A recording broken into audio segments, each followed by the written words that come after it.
श्री स्वामी समर्थ. नमस्कार मंडळी, आज आपण जात आहोत श्री अक्कलकोट स्वामी महाराज यांच्या दर्शनाला. चला तर मग आपण स्वामींचे दर्शन घेऊया. तर मंडळी, आपण सर्वप्रथम जात आहोत अक्कलकोटमधील सर्वात प्राचीन मंदिर असलेले चोळप्पा महाराज यांचे दर्शनाला. चोळप्पा महाराज हे स्वामी समर्थांचे परमभक्त होते. त्यांचे घर स्वामींनी अक्कलकोटला आल्यावर प्रथमच मुक्कामासाठी निवडले होते. त्यांनी स्वामींची मनापासून सेवा केली आणि त्यांच्या भक्तीमुळे त्यांना चोळप्पा महाराज म्हणून ओळखले जाते. त्यांच्या या निष्ठेमुळेच त्यांचे घर चोळप्पा महाराज वाडा म्हणून ओळखले जाऊ लागले व ते अक्कलकोटमधील एक महत्त्वाचे तीर्थक्षेत्र ठरले. या चोळप्पा महाराजांच्या वाड्यात एक विहीर असून तिला कुशागत म्हणून ओळखले जाते. तुळशी वृंदावन, मंदार, गणेश, शेजघर, एकमुखी दत्त व स्वामींच्या वास्तवाने पवित्र झालेल्या जागा भक्तांसाठी दर्शनासाठी पाहता येतात. चोळप्पा महाराजांचा हा वाडा आता चोळप्पा महाराज मठ म्हणून सुद्धा ओळखला जातो. अक्कलकोटला एका वटवृक्षाजवळ स्वामींची समाधी मंदिर आहे. त्यांनी भक्त चोळप्पांच्या घरी राहून तेथे स्वामी महाराजांनी चैत्र नैवेद्य 1878 मध्ये समाधी घेतली.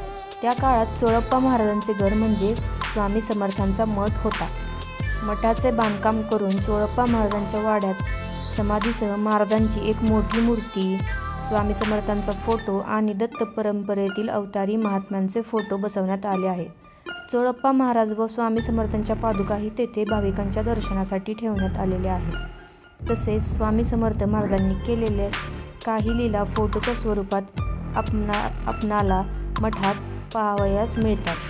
अक्कलकोटला आलेला सर्व भाविक स्वामी समर्थ मंदिरात दर्शन घेऊन चोळप्पा मठात दर्शन घेण्यासाठी येतात. सकाळी 6 वाजता स्वामी समर्थ मठात स्वामी समर्थांचा दुग्धाभिषेक करून वस्त्र अलंकार पूजा केली जाते. समाधीला चंदनाचा लेप करून चांदीचे आवरण व स्वामींचा चांदीचा मुखवटा बसवला जातो.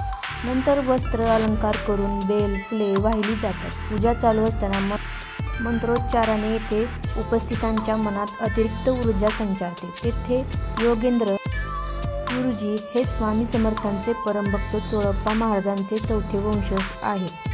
तेथे अनेक भक्त स्वामींची पूजा, अभिषेक आणि अन्नदानासाठी देणगी देतात किंवा ऑनलाईन देणगी सुद्धा स्वीकारल्या जातात. आजही या समाधीचे पूजन हे फक्त चोळप्पांचे वंशज करतात. एकेकाळी देहरूपाने चोळप्पा महाराज येथे वावरत होते, परंतु आता तेथे शक्तिरूपाने आहेत याची अनुभूती भक्तांना क्षणोक्षणी येते.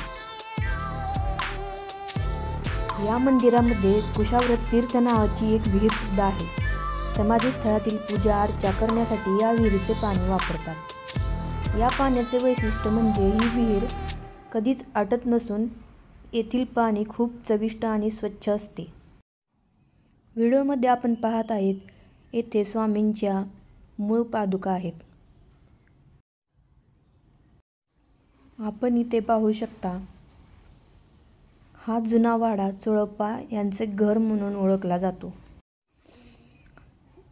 समाधीचे दर्शन करून मनाला अगदी प्रसन्न वाटले. आता आपण नंतर स्वामींच्या मेन मंदिरात आलो आहोत. येथेही आतमध्ये मनाला मोहून टाकणारे वातावरण होते. श्री स्वामी समर्थ हे दत्तात्रयाचे अवतार मानले जातात आणि अक्कलकोट हे त्यांचे मुख्य निवासस्थान आहे, जिथे त्यांनी सुमारे 22 वर्ष वास्तव्य केले. त्यांचे मंदिर वडाच्या झाडाखाली आहे, जिथे ते ध्यान आणि भक्तांना उपदेश देत असत. दरवर्षी चैत्र शुद्ध त्रयोदशीला त्यांची पुण्यतिथी या मंदिरामध्ये साजरी केली जाते आणि जगभरातून लाखो भक्त त्यांच्या समाधीस्थळाला भेट देतात.